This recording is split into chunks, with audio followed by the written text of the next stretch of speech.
Artificial intelligence की दुनिया में सबका स्वागत है। आज हम लोग सिर्फ एआई को इस्तेमाल करने की बात नहीं करेंगे, नहीं, बल्कि हम लोग ये समझेंगे कि इसे बनाया कैसे जाता है। तो चलिए, एक यूजर से क्रिएटर बनने का ये जो मजेदार सफर है, इसे शुरू करते हैं। ये बात बिल्कुल सही है। देखिए, आज के ज़माने में टिके रहना है तो एआई सीखना अब कोई ऑप्शन नहीं है, ये एक ज़रूरत बन गया है। आप सोचिए, हेल्थ केयर हो, एंटरटेनमेंट हो, हर इंडस्ट्री को एआई पूरी तरह से बदल रहा है। और अगर इस बदलाव के साथ चलना है तो हमें भी तो बदलना ही पड़ेगा, है ना? तो आज के हमारे इस सफ़र में हम क्या क्या देखने वाले हैं। सबसे पहले देखेंगे कि एआई हमारी ज़िंदगी में पहले से ही कहाँ कहाँ है। फिर एआई और मशीन लर्निंग का फ़र्क समझेंगे। उसके बाद ये जानेंगे कि चैट जीपीटी जैसे मॉडल आखिर सोचते कैसे हैं। फिर हम चैट जीपीटी की असली पावर को अनलॉक करेंगे। और हाँ, सबसे मज़ेदार हिस्सा कि कोई भी अपना खुद का जीपीटी कैसे बना सकता है। आखिर में बात करेंगे कि हमारा एआई वाला फ्यूचर कैसा होगा। तो पहला पॉइंट, एआई पहले से ही यहाँ है।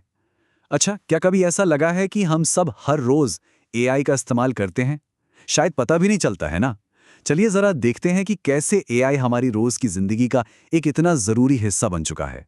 सोचिए, जब फोन चेहरे को देखकर अनलॉक हो जाता है, या फिर गूगल मैप्स एकदम सटीक ट्रैफिक बताकर सबसे तेज रास्ता सुझाता है। नेटफ्लिक्स और टिकटॉक को कैसे पता चलता है कि हमें अगला वीडियो कौन सा देखना है। या फिर बैंक कैसे फौरन पता लगा लेते हैं कि कोई फ्रॉड ट्रांजैक्शन तो नहीं हुआ।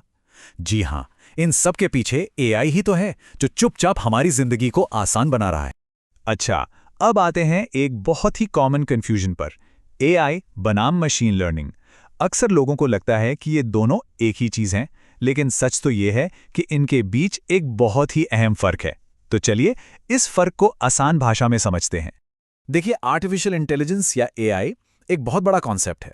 इसे एक बड़ी सी छतरी की तरह समझिए। इस छतरी के नीचे बहुत सारी टेक्नोलॉजी आती हैं, और इसका जो मेन मकसद है, जो सबसे बड़ा गोल है, वो है ऐसी मशीनें बनाना जो इंसानों की तरह सोच सकें, सीख सकें और फैसले ले सकें। अब इस फर्क को एक उदाहरण से समझते हैं।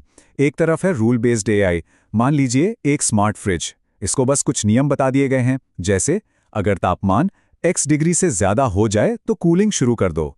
ये कुछ नया नहीं सीखता।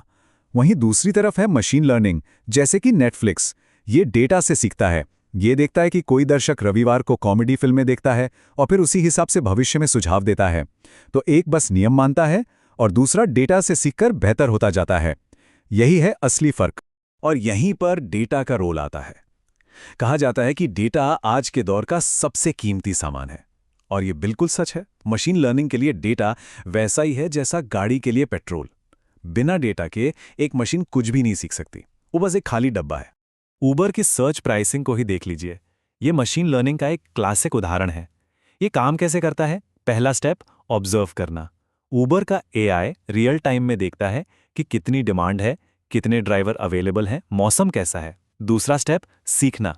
ये अपने पुराने डेटा को एनालाइज करता है और पैटर्न्स ढूंढता है, जैसे कि अरे जब भी बारिश होती है डिमांड बढ़ जाती है। और तीसरा स्टेप, फैसला लेना। इन सब जानकारी के आधार पर वो अपने आप कीमत बढ़ा देता है ताकि डिमांड और सप्लाई मैच हो सके। सब कुछ ऑटोमेटिक। चलिए अब बात करते हैं उस चीज की जिसकी आजकल हर तरफ चर्चा है, लार्ज लैंग्वेज मॉडल्स या एलएलएम्स, मतलब चैट जीपीटी जैसे टूल्स।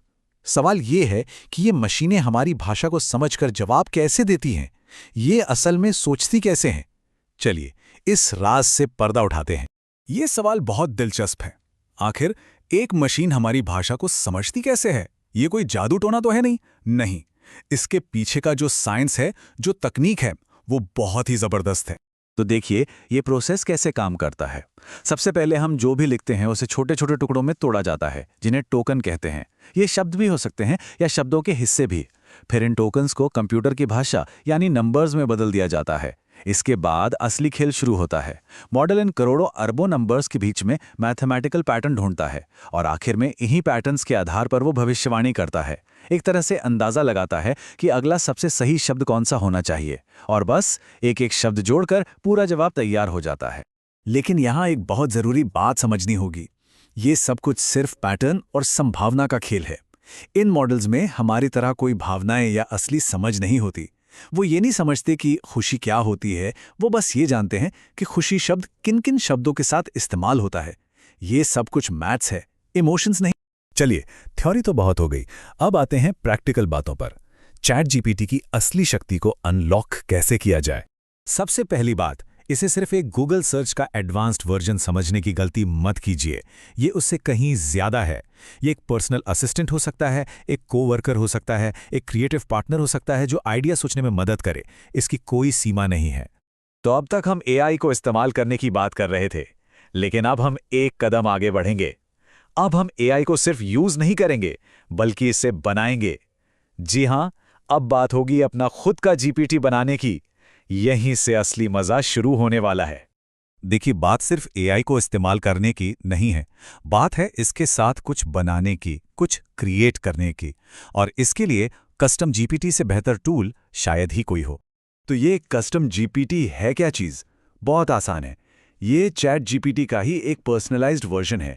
एक ऐसा वर्जन जिसे हम खास निर्देश और अपना खुद का डेटा देकर किसी एक काम का एक्सपर्ट बना सकते हैं। जरा सोचिए, एक ऐसा असिस्टेंट जो सिर्फ हमारे काम के लिए बना। इससे क्या क्या हो सकता है? अरे कुछ भी।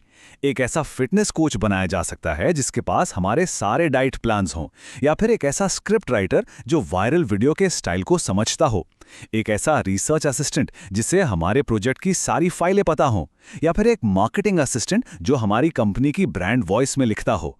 संभावनाएं अनंत हैं। और सबसे अच्छी बात, इसे बनाना बहुत ही आसान है। बस 3 सिंपल स्टेप्स हैं। पहला, उसे एक खास रोल दीजिए और एकदम साफ साफ निर्देश दीजिए कि उसे करना क्या है। दूसरा, अपना खुद का डेटा या फाइलें अपलोड कीजिए ताकि उसकी नॉलेज बढ़े। और तीसरा, उसके जवाबों को टेस्ट कीजिए और ज़रूरत के हिसाब से उसके निर्देशों में सुधार करते जाइए। बस हो गया। तो हमने एआई को समझा, मशीन लर्निंग को समझा और यहाँ तक कि अपना खुद का जीपीटी बनाना भी सीख लिया।